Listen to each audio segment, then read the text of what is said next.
반가 안녕하세요. 박용덕입니다. 2023년 제34회 공인중개사 시험대비 기출해설 강의입니다. 17회 1번부터 보도록 하겠습니다. 자, 1번 문제입니다. 확인설명 의무에 관한 설명 중 틀린 것입니다. 1번 확인설명서와 전속중개계약서는 3년 보존이죠. 거래계약서는 5년 보존입니다. 그리고 확인설명서는 계약서를 작성하는 때에 작성해서 거래 당사자 쌍방에게 교부해야 됩니다. 중개보수 산출 내역도 기재를 하여야 합니다. 4번 지문입니다. 개업공개사는 확인설명을 위하여 필요한 경우 의뢰인에게 매도 의뢰인이죠. 임대 매도 의뢰인에게 상태에 관한 자료를 요구할 수 있고요. 그 자료 요구에 불응한 경우는 그 취지를 매수 임차 의뢰인에게 설명하고 설명서 서식에 기재도 해야 됩니다. 5번 확인 설명서 보존 의무를 위반한 경우 과태료 대상이다. 이게 X네요. 과태료가 아니고 업무정지죠. 과태료 대상이다. X. 확인 설명을 하지 않거나 잘못 설명한 경우에는 과태료 대상이 되겠습니다. 5번이 틀린 정답입니다. 다음은 2번 문제입니다. 부동산 거래 신고 등에 관한 법률 옳은 것입니다. 1번은 매매 계약만 신고하죠. 임대차는 신고하지 않습니다. 거래 당사자 및 개업공개사가 신고하는 게 아니라 거래 당사자 직거래인 경우는 거래 당사자가, 중개거래인 경우는 개업공개사가 신고를 해야 됩니다. 자, 그리고 잔금 지급일로부터가 아니라 계약일로부터 30일 이내에 신고해야 됩니다. 신고 가격을 검증한 경우 등록 관청이 아니라 신고 관청이고요.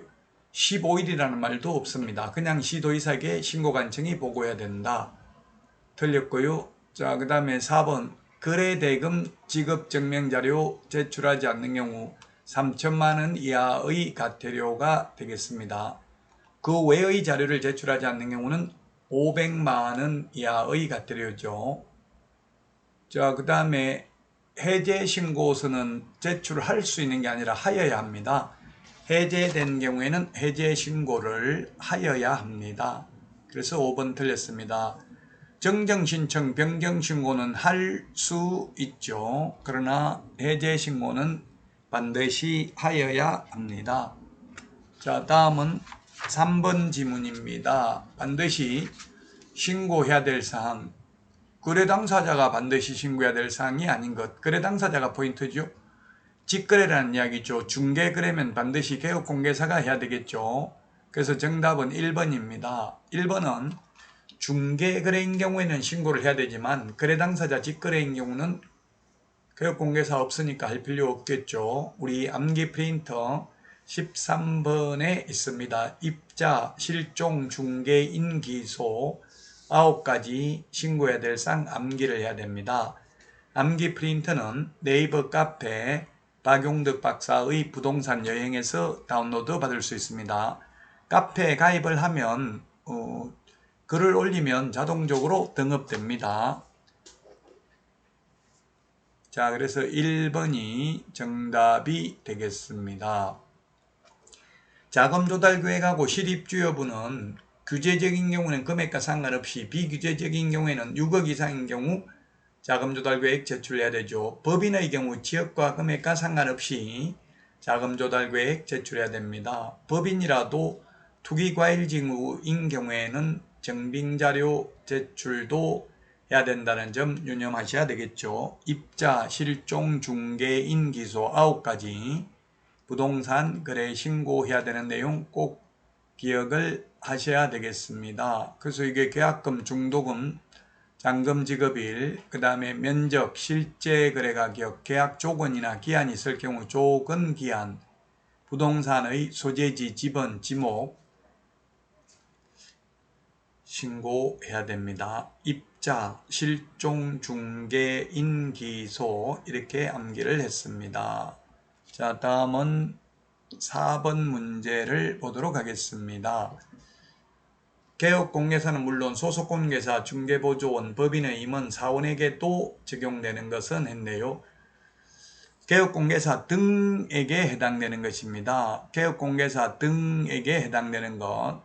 정답 5번인데요. 제가 개업공개사 등에게 해당되는 것은 예금이 비결이다 이렇게 했죠. 예금이 비결 5가지입니다. 우리 암기 프린터 31번에 맨 밑에 까만 별표 1번에 있는데요. 거래사고 예방교육, 금지행위, 이중소속 금지, 비밀준수, 결격사유, 요게 개업공개사 등에게 해당되는 것입니다. 비밀준수 의무를 위반한 경우에는 피해자의 명시된 의사에 반하여는 벌하지 않는 이른바 반의사 불벌죄입니다. 그래서 4번이 정답이 되겠고요. 자, 그 다음에 1번 개시의무 등수사보자 이렇게 암겠죠. 등수사보자, 등록증원본, 그 다음에 중개보수요일표, 사업자 등록증, 보정설정증명서류, 자격증 원본이 있는데 소공이 있을 경우 소공자격증 원본도 게시를 해야 되는데 소공자격증 원본을 게시 안 하면 소공이 처벌받는 게 아니라 개공이 100만원 이하의 과태료입니다. 2번 이중등록 금지. 이중등록은 개공에게만 해당되죠. 이미 등록되어 있는 사람이 이중등록하는 거니까 개공에 해당됩니다. 자, 그 다음에 인장등록은 개공, 소공에게 해당됩니다. 개공, 소공에게 해당되는 게 서명, 날인, 인장등록, 신의성실, 품위유지, 공정중개 이런 것들은 개공과 소공에 대해서만 명문 규정을 두고 있습니다. 법제 29조 1항에서 규정하고 있습니다. 그래서 개공, 소공에게 해당되는 것이고요. 비밀준수는 개업공개사 등은 그 업무상 알게 된 비밀을 이 법 및 다른 법률에 특별한 규정이 있는 경우를 제외하고는 이를 누설하여서는 아니 된다. 개업공개사 등이 그 업무를 떠난 후에도 또한 준수해야 된다. 즉 비밀준수는 보조원도 준수해야 된다는 이야기입니다. 이 비밀준수 의무를 위반하면 1년 이하의 진행이나 1,000만원 이하의 벌금에 처하지만 유일하게 반의사 불벌죄다. 피해자의 명시된 의사에 반하여 벌할 수 없는 게 반의사 불벌죄다. 친고죄는 적극적으로 고소고발해야 벌하는 게 친고죄고요. 공인중개사법에는 친고죄는 없고 오직 반의사 불벌죄, 비밀 누설하는 것 하나만 있습니다. 어떠한 경우에도 누설하여서는 아니 된다 하면 X죠. 이 법 및 다른 법률에 특별한 규정이 있는 경우를 제외하고는 누설하여서는 아니 됩니다. 자, 이번 시간 여기까지 하고요. 다음 시간에 찾아뵙겠습니다. 안녕히 계십시오. 안녕.